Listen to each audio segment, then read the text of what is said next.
English translation, 55th contact, Undeo 14 Goim. 14th June, 1976, 10:37 Arswar. I want use the opportunity since you have slept through last night. Therefore, I already called you today. That is nice. I'm really well rested now. That is not quite so, but you have recovered quite well in the last few hours, which is rare enough. But you should bear in mind for today that you have a very hard job ahead of you and should therefore be rested. The work ahead is very difficult and usually takes 3 to 4 weeks. Since we do not have this time available, however, we must limit ourselves to only 7 hours. Unfortunately, I can only connect you to our apparatuses for a few factors, so you have to master most of what you are learning with your own power. It will go wrong. It is not supposed to. You are yet again not getting a joke. Is this supposed to be a joke? It is a figure of speech for us. I did not know that. But now we want to make an effort for the work. I am sure you can handle anything, even if the time is so short. Second UFO experience on Saturday, the 12th of June, 1976. This experience was somewhat different from the one on L6th May 1976, because this performance was planned in advance and announced well in advance. When I had a telephone conversation with Mr. Meier 3 days beforehand, I received the good news from him that a demonstration by the spaceship pilot Se was planned for the coming weekend, specifically for the purpose of getting hold of new evidence. Some persons had previously been given the opportunity to enjoy various UFO demonstrations, but permission had not yet been granted to photograph or film them. Due to the promising announcement and my lack of photographic knowledge, I sought advice from my colleague Hubert Reeser, because as an occasional photographer, I had never worked with a telephoto lens before, let alone at night. I got myself a light-sensitive slide color film, which incidentally was sent to Stuttgart for development by Mr. Reeser and also received back by him. Anyway, on Saturday the 12th June, I drove to the Meier family in Hinwil with somewhat mixed feelings, because I doubted that my photos would have the desired success. A few friends and acquaintances had already gathered in Hinwil that afternoon for a cozy get-together. To simplify the intended undertaking, only those persons who had already been analysed at an earlier date were to take part in the demonstration, as I had described in my first report. During the course of the evening, I was told that we were to stand by between midnight and 1 cheap hours. While the ladies, Mr. Meier, Konrad Schutzbach, and myself, after Mr. Meier had not yet received a telepathic call from Se at 12:30 HRs, I went outside to get some fresh air. Of course, I was also interested in the weather conditions, as H. Meier assured me that no demonstrations would be held in bad weather. Fortunately, visibility was ideal that night. When I returned to the house, the others were just getting ready to leave. While I was away, Mr. Meier had learnt that his contact with Se and the subsequent demonstration would take place in the vicinity of Hinwil. After a brief briefing, we finally set off at 1 HRs. H. Meier rode his moped alone to the landing site of the spaceship, guided as usual by the onboard computer. For certain reasons, H. Meier alone was chosen to maintain personality contact with the extraterrestrials from the planet Error. As agreed at the briefing, we travelled to the designated observation point, which had been described to us in detail. Once there, we immediately set up our 3 tripods and pointed our cameras in a northeasterly direction towards the edge of a forest 1.8 kilometers away. To our regret, despite the late hour, there were still a lot of vehicles on the road, as a pop festival had taken place on Hinwil's local mountain. We feared that Se might cancel her demonstration for this reason, because she does not like too many spectators, as the luminous energy burns of such a demonstration can be observed by everyone. Apparently, however, she did not want to disappoint us, and the open-air night performance began punctually at 2:15 Chaos. As expected, a reddish disk first appeared in a northeasterly direction in front of a wooded hill, which went out again after a few seconds. Funnily enough, I did not have to adjust my camera at all, because the aforementioned disk was in the correct line of sight straight away. After a short pause, a silver disk shone slightly higher than before, but in the same vertical plane and roughly the same size. Soon afterwards, the third disk shone towards us in a higher position.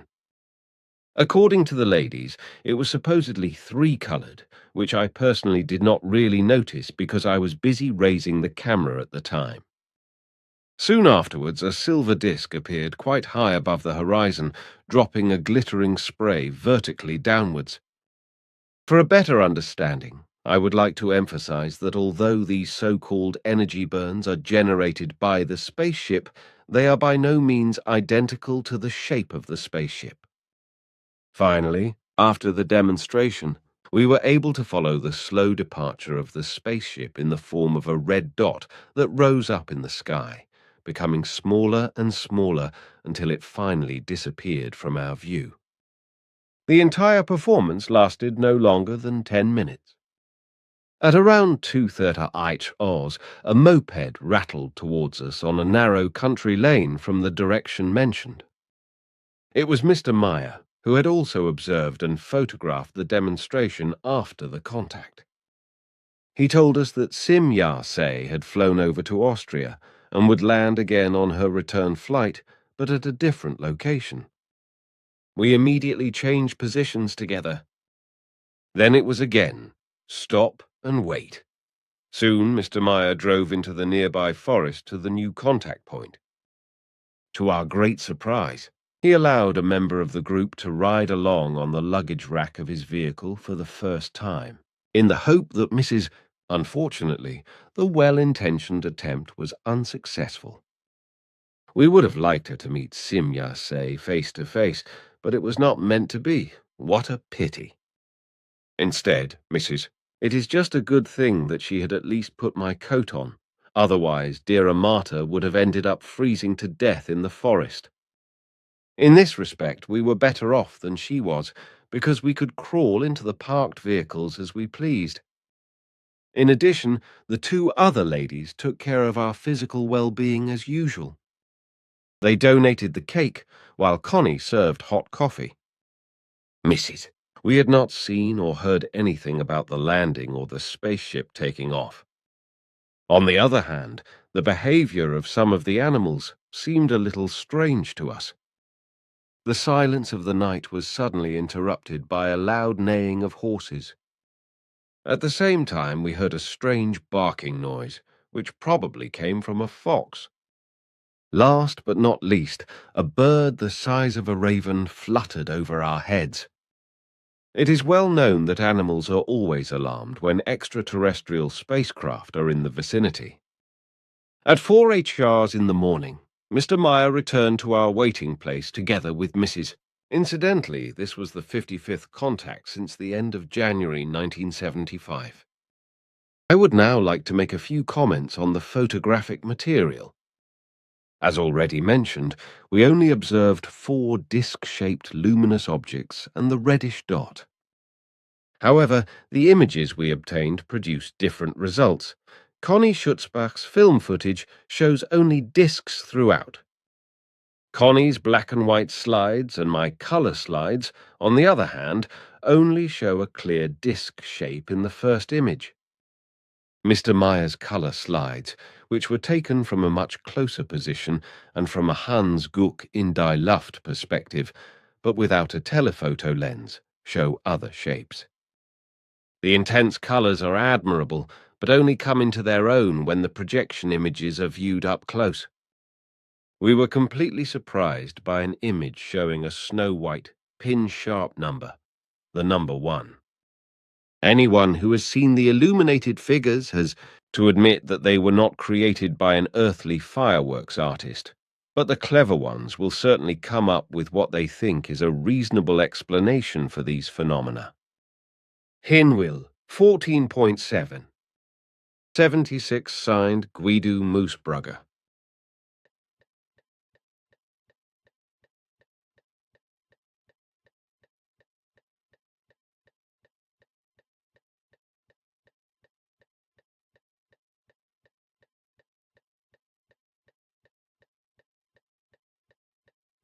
Can I not ask a few questions first because I have a lot of them? I will answer them later. By the way, I will not try to give you our short conversations from yesterday in the morning. They were of no importance. You can mention the 2 or 3 questions you asked later, so I will answer them again. Agreed. Then can we get started? Sure. Continuation. Monday, 14th of June, 1976. 17 to 53 Torreillas. My head is spinning, girl. You have also done a lot of work in less than 7 hours. It is an incredible achievement for an Earth human. Do not bother throwing flowers, we have more work to do. Can I ask you the questions now? Certainly. Thanks. The first question relates to you, and it comes from a 9 or 10-year-old child. Do you still have siblings, and if so, how many? A child asks for me? Naturally, is that so weird? No, but I am very moved with joy. I love children very much. Then would you also sign an autograph for her? You are thinking of a written greeting? Exactly. Sure, it will be my pleasure. Thanks very much, because that was also a question from a child of the same age. But what can you tell us about siblings? There is still a brother and a sister. Oh, and can you tell me what they're called? Sure, my brother is called Yucatan the Quick One, and my sister Plaja the one who honors the laws of sevenness. That is interesting. Is your sister black-haired? Why are you aware of this? Is it really like that? Sure, but how do you know that? You will be amazed. My wife finally had a dream. She explained to me that she saw in this one a very pretty black-haired girl with whom I talked in her dream. My wife heard that I called this girl Playa. She's supposed to be about my size. Was that about 3 weeks ago? The period should be right. That is very interesting. At that time, Playa told me that she had received very strong streams of thoughts from somewhere, which she was not able to analyze and locate. So it must have been your wife who, for the last 2 months, has started to take an interest in our mission for some reason, as I have noticed. By the way, she possesses exceptionally strong consciousness-based powers, which would be worth evaluating for her if she only tried to do what she does not do. I know, but how am I supposed to make it plausible to her? I have tried in vain many times before. She has a mind of her own, by which she thinks and acts. I will try to do this myself, for she has now apparently entered a stage of development where one must helpfully stand by her. Well, then I will do my best. You have always done that, but it will be good if you go deeper.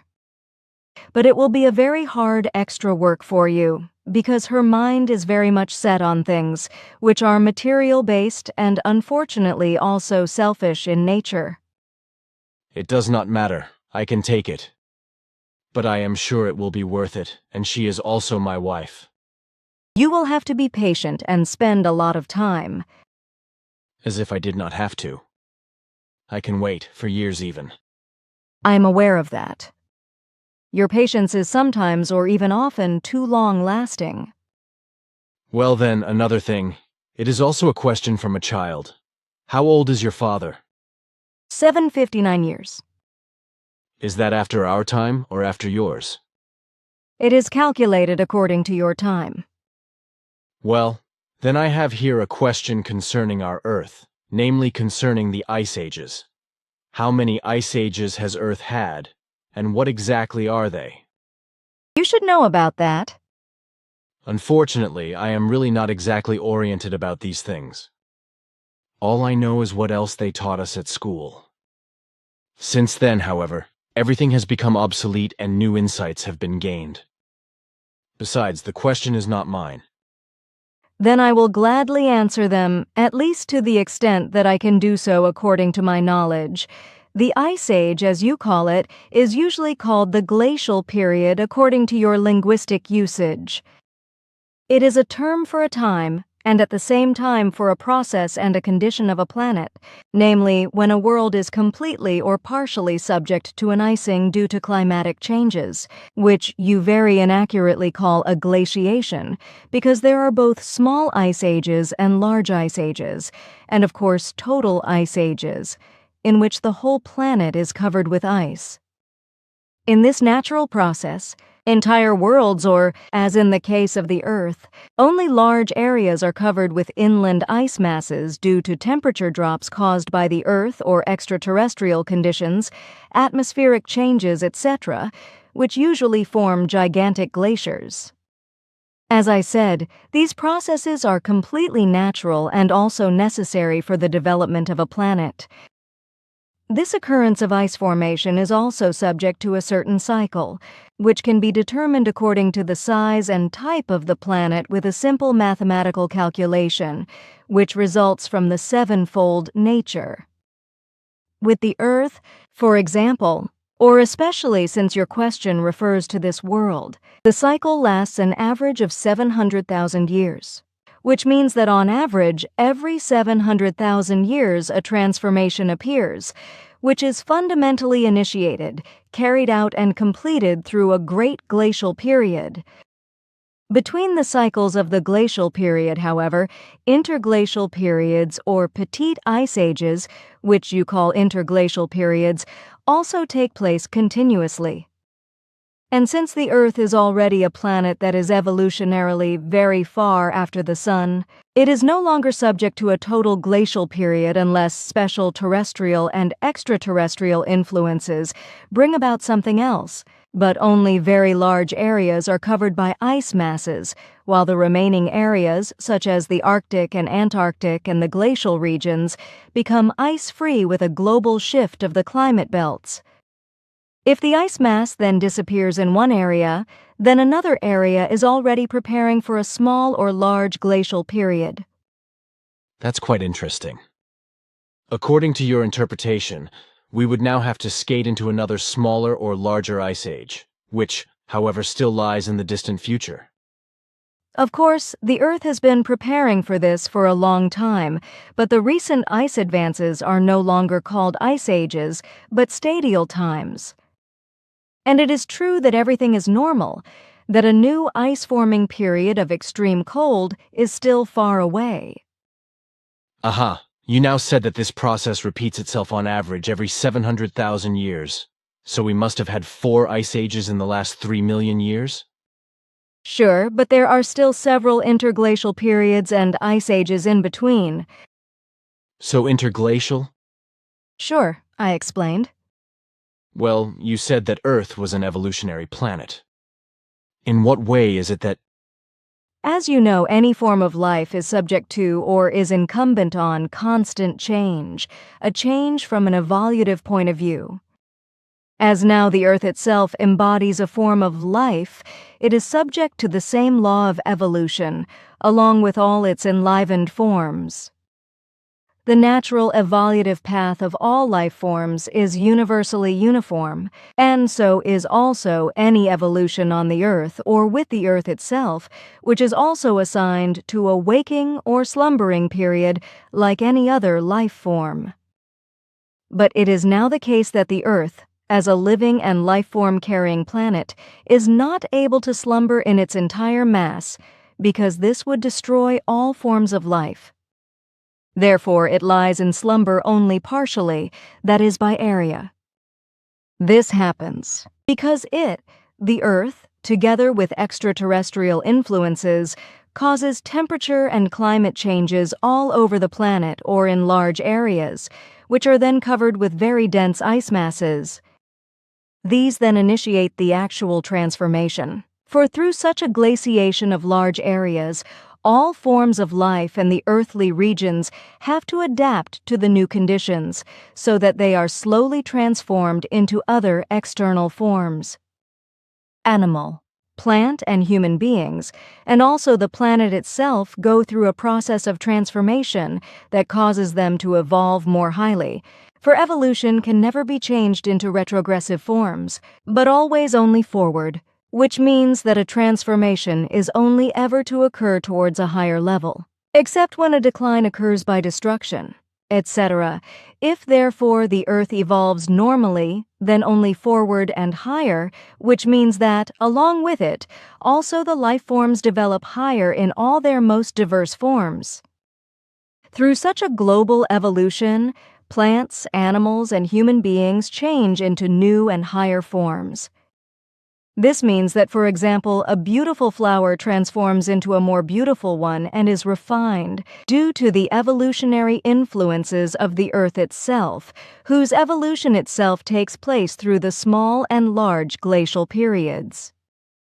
To serve as another example, an Earth animal which is known to you as a mammoth through the finding of remains, etc. This animal as well, like all others, has also slowly changed to a higher form through the Earth's evolution, through the period of glaciation, in appearance as well as in its animal instinct spirit form, as it has also happened with all other animal life forms, for example also with the dinosaurs. The mammoth, as it is called by you and us, lived in very early times, mainly in colder regions, which is why it was also very shaggy and, in its earliest primeval development, also had two differently attached large teeth, with one bent upwards and the other bent downwards, which was very useful for defense and the procurement of food. Through the evolution of the Earth, thus also through the ice ages, each species of these animal forms changed to a higher species, received a different external and animal appearance, and instinctual intelligence capability.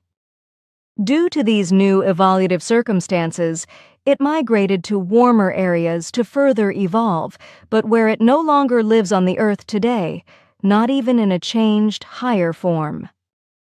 The last specimens of the other species, that is to say the mammoth, died out about 8,000 years ago. You mean the elephant? No, it is not the most distant descendant of an earliest species of mammoth.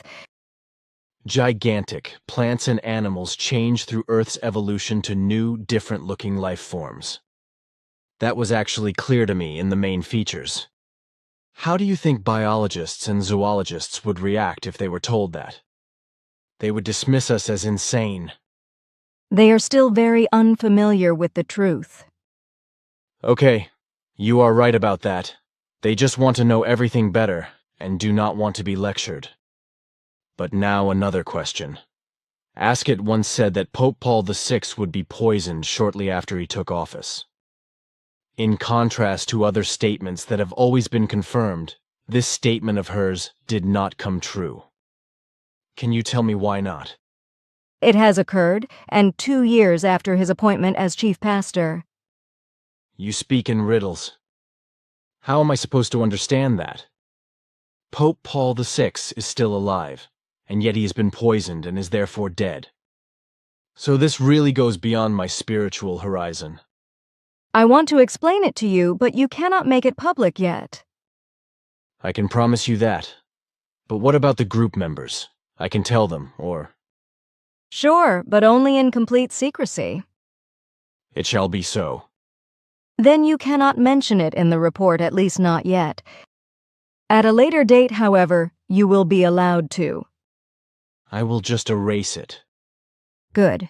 Pope Paul VI was recognized 2 years after his appointment by a Vatican Council decision of the Catholic bishops and cardinals as being opposed to their purposes on secret matters, which meant that he was not suitable for their dishonest might-seeking purposes, which is why it was recognized in a secret ballot that the chief pastor should be brought to death by the hand of assassins and replaced by a doppelganger faithfully devoted to the bishops and cardinals.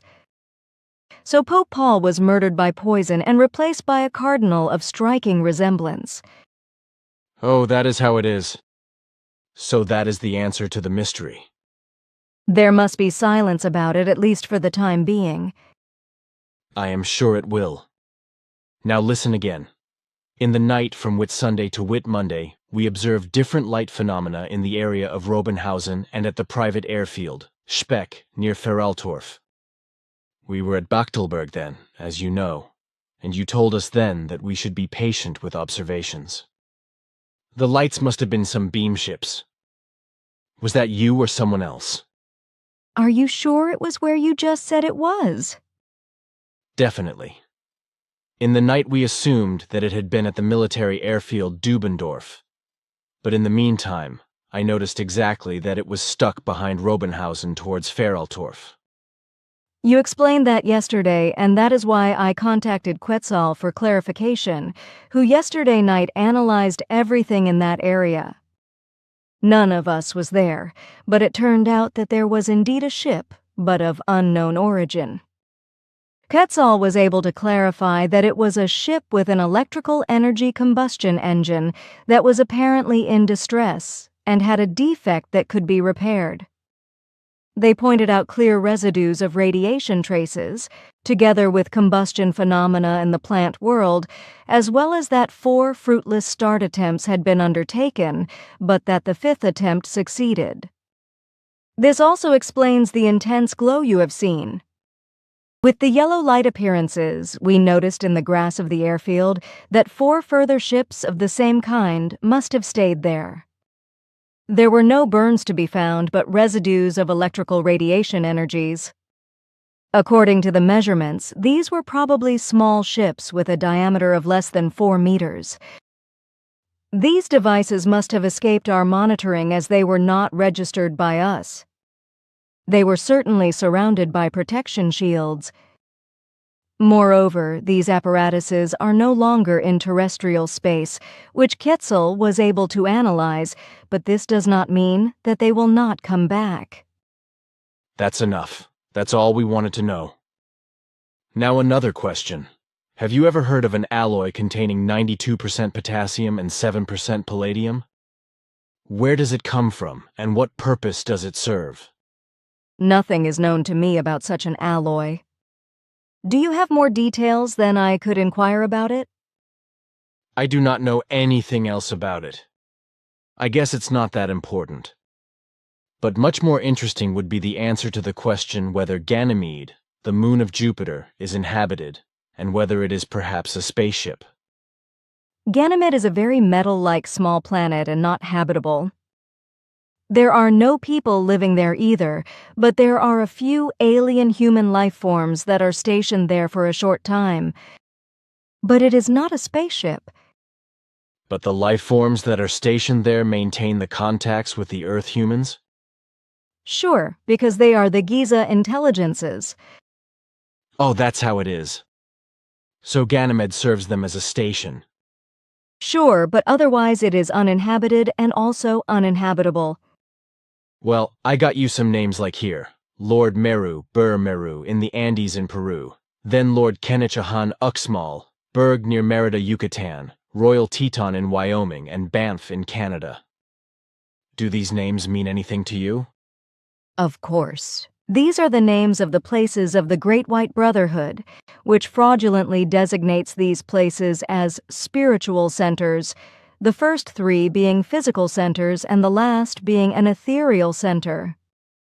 But they are not the only ones, because there are several others. Fine, but what's it all about? You're saying these places are fraudulently referred to as centers? Such centers do not exist anywhere, neither in physical nor in etheric form. These are just fraudulent allegations by power-hungry sectarians. Okay. How do you know that about the centers I mentioned? Better said, how do you know about them? I took the reason from your thoughts. You were thinking a little too intensely. These places are not known to me, but it is absolutely impossible for centers to exist in this form. But you could analyze these places once. It is a waste of time and effort for nothing. Okay, but I was told that good thoughts directed there would be echoed there. How can that be explained? Very simple. When many people concentrate their streams of thoughts on one point, they meet at the target point, form a block, and thus give a perceptible echo to each further force calling that point. So it's just fraud and self-deception through conceit. But Svath once told me that there were natural centers like this. Sure, namely wherever certain minerals are stored in large quantities and have a concentrating effect. Okay, you have outdone yourself, because that's exactly what Svath and Asket said. But now you know that our earthly religions, etc., always speak only of hierarchies. People are sworn to it and cannot understand that you do not recognize hierarchy. What do you have to say about that? Hierarchy prevails everywhere, where a life form is subjugated by authorities and so forth. Such life forms are not able to bow to the truth that they themselves generate any form of power within themselves and consequently stand above everything else. Therefore, even humans always seek a power above themselves, through which and only through which everything can only become possible. Especially the human being on Earth is still unable to be independent and to develop independently due to the traditional false teachings and subjugations of every kind and form. He is in this regard not even half reasonable, although he is repeatedly taught the truth that in every respect he alone is responsible for all events that affect all areas of his life. He wants to live on in his old heresy forms and make higher spirit forms responsible and superior to himself, while still committing such sacrilege that it already degenerates into unreality. For he dares to elevate earthlings to the status of masters, to whom he assigns near perfection, and whom he powerfully sets above himself, but unreal and obstructive of evolution, if not self-destructive. Further developing believing misguided spiritual and semi-spiritual directions live in the mad delusion of having solved the riddle by speaking of spiritual hierarchy and meaning energies. But these are no further than the others because, truthfully, they seek the powers behind the hierarchical powers, which are well to embody universal energies, which, however, are in truth deceased earth humans, and also remain it, which also never are able to ascend to those hierarchical powers as the earth human imagines this. Do you mean, for example, Maria, Gautama, Maurya, Kuthumi, Saint Germain, and others as they are called here on this representation? Certainly, these are all deceased human life forms, which at their time had an average level of consciousness, like the average human being on Earth today. Apart from swindlers and charlatans to whom you refer to, such as Saint Germain, who in his present lifetime lives in Germany with a new personality as a simple fellow, although he bears the name Prince Roger de Pulaski, who became his characteristic through his birth in Bohemia, Bohemia. But he is still a deceiver, as you know from your acquaintance with him in Ammon and Bethlehem. Girl, I want to see that guy again. He bartered my ex-bride Miriam away when I was locked up in Jordan. Do not wish for too much. It is all right. Well, while we are at it, here on this representation of the spiritual hierarchy of our planets, so you say like Asket and Svath that this is all nonsense. Of course, sure, for these things have been created by human foolishness and other related factors to these absurd assertions. But mankind on Earth does not want to be instructed in this matter, for in his illogicality, he lives in the belief that everything he conceives of and assumes is logic. If he believes himself to be more knowledgeable than the truth itself, and believes in his ignorance to be truly knowledgeable. That might be clear, but in this context an expression comes to my mind, which I have heard again and again in the end, namely, Christ consciousness and the like. What value should one add to this name? Only an extremely negative one, because by naming the word Christ, the value of evil is released, that is, the value of negative degeneration. The same applies to the term God consciousness, as your thoughts release it. You know that these names bear the degeneration value 6666, as do the terms Christ principle and God principle. So you are not supposed to pronounce these terms at all? That's right, because they always release forces of negative degeneration. I want to remember that. But now another question concerning this list here. Can you tell me the exact values of colors? That is no secret, only that you should represent it schematically afterwards. Naturally. The order of the color values listed here is wrong. The first field belongs where the 7 is now, and the 3 belongs to the 1. It is also with... You are making this too complicated. Just name the individual values one after the other, as I have to then record them. As you wish, so...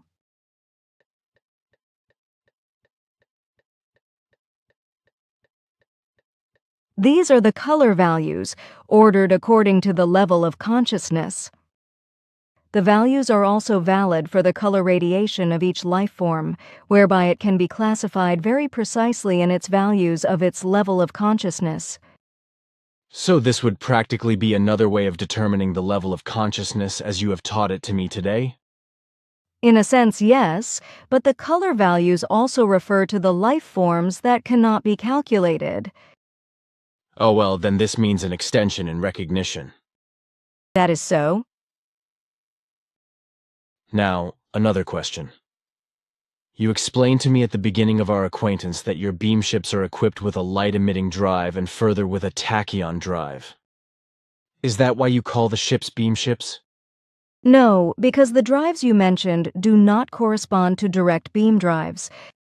The beam drives were of a different kind, and we have not used them for about 400 years, although we have kept the name beam ships for ourselves. My ship, which I still had in my possession at our first encounter, was still half radiant, which is why you were able to see the radiations. However, these were only highly concentrated light beams. My last ship already had an anti-gravity propulsion based on the principle of repulsion. However, this drive was only suitable for planetary flight, while the tachyon drive was retained for free space. The present ship is equipped with an antimatter propulsion system for free space, which was developed more than 50,000 years ago. You are talking about antimatter. Does it really exist? It exists, but our scientists only discovered and researched it in the first millennium after the colonization of Era. Until then, they knew very well that there had to be some anti-forces, but they were only able to prove their existence in the millennium mentioned and to use this form of energy. But then they worked very quickly, when they could already build drives for it at that time. It is often only a small step from knowledge to ability. You can say that very easily. How heavy is your current ship with the construction? It is about 700 kilos heavier than the last one. That would be 112 tons? Certainly. But now something very special. Did you already hear that? Sigma Roma? What is this question? How did you get this knowledge, and what are you doing with it? You seem to be alarmed? Are you surprised? What is the purpose of this question, and how do you know about this code, and what do you intend to do with it? Just give it a rest. Why are you so upset? Are you trying to mislead me? I do not have that in mind, and you really do not need to get upset. Is that so? Should I really not, when I learn that you are obviously going into dangerous and misleading realms? I do not see why. Is that so? You do not know that either. Then why do you break the code and speak it backwards? But I am not doing that, girl. You should not tell me an untruth. It is really too dangerous. Now knock it off. You are threshing empty straw. Are you really that worried about me? More than that, my friend, because I know the Giza intelligences too well not to worry about you when you come to me with their code. You are not saying that these two words are a code of these Giza twerps? What do you think I am worried about you for? Oh, you blew Heinrich, I did not know that. I received this Sigma Roma from Mr. Rise. He explained to me that he had received this code through a telepathic contact from somewhere, and that I should tell you about it. Is that really the case? I am not lying to you. I do not accept it, and I do not see anything like it, but the Giza intelligences have many possibilities. Well, the words of the code are offset, and I do not want to mention them in their correct composition, because they do not Hold a certain seductive value. I already figured it out myself. Right? You think very quickly, but I must ask you to be silent about it. Naturally. It is the code of the intelligences of Giza through which they make themselves mutually recognizable. This is important to them, for their various groups unlawfully call themselves descendants of various races and celestial systems to Earthlings. This is how they call themselves life forms from Mars and Venus, but they also use our pro forma homeworlds for fraudulent purposes. It is therefore safe to assume that Mr. Race was connected to one of these intelligences and received the code from them because they assumed that we would represent one of their groups. Fabulous. These twerps have their dirty fingers everywhere. But let us leave it at that. My interest in this has waned. I also have a few other questions. It should be slow enough. There are not many left. The question was asked, who was Quetzalcoatl? And is Quetzal identical to him? I can answer the second question by no, nor do any of Quetzal's forefathers belong to Quetzalcoatl. Quetzalcoatl had been, in Earth terms, a very high officer or a high supervisor of an extraterrestrial group, which was active in the region you today call Egypt. But he was very knowledgeable and wise, and thus was often assigned special missions, of which one brought him to South America, where he became venerated as a god by the Aztecs. Since he owned a small ship, this impression of the Aztec people was strengthened, but this was not his intention. When he first met together with another commissioner, a certain Huitzilopochtli, he changed his conduct. Huitzilopochtli was one of the leading Giza intelligences, and he exercised a bloody sacrifice-based rulership over the Aztecs. He was insatiable in this respect and demanded human blood as sacrifice, while Quetzalcoatl was against such. Thus an evil enmity rose between them, and each of them sought to gain leadership over the peoples. By wicked deceit and deceptive machinations, Huitzilopochtli succeeded in expelling Quetzalcoatl, in consequence of which he fled and returned to Egypt. This should be sufficient for this question. Can you tell me now, where exactly lay Atlantis? I have wanted to tell you about this for a long time. Atlantis was divided into two kingdoms. The Great Atlantis was located between the divided continents of America, South America, and Europe or Africa, while the Small Atlantis was located in the Santorini region. Great Atlantis was destroyed and sank into the sea through war feuds with the inhabitants of Mu, which lay in the Chinese Gobi Desert. But Mu was also destroyed and ceased to exist, leaving only the underground city of Agartha. Small Atlantis was destroyed about 6,000 years later, indirectly by the gigantic destroyer, the giant comet, which brought Venus into the Solar System 3,500 years ago. The enormous vibrations of the destroyer racing by and the following Venus caused enormous damage on Earth. It trembled, burst in many places, and huge volcanoes erupted. One of them was the existing Santorini. It exploded and tore various islands down into the sea within a wide radius, while the sea began to bubble and an approximately 2,000-meter-high tidal wave was generated, which rolled over today's Crete to Egypt and Syria. Crete was called Minoa at that time, and its inhabitants were Atlantean descendants. Many of them were still able to flee to the Hellenic mainland and thus save themselves. Minoa remained an island, but most of the islands of Little Atlantis around Santorini sank. By this you have also answered another question for me, namely that of Mu, where it was. It now leaves only the question open. What significance did Mu actually have? Mu had been a land and likewise the capital. Mu was a country like any other. However, the city on the surface and the underground city of Akarta, each ruled by a man and a woman, were created by extraterrestrials.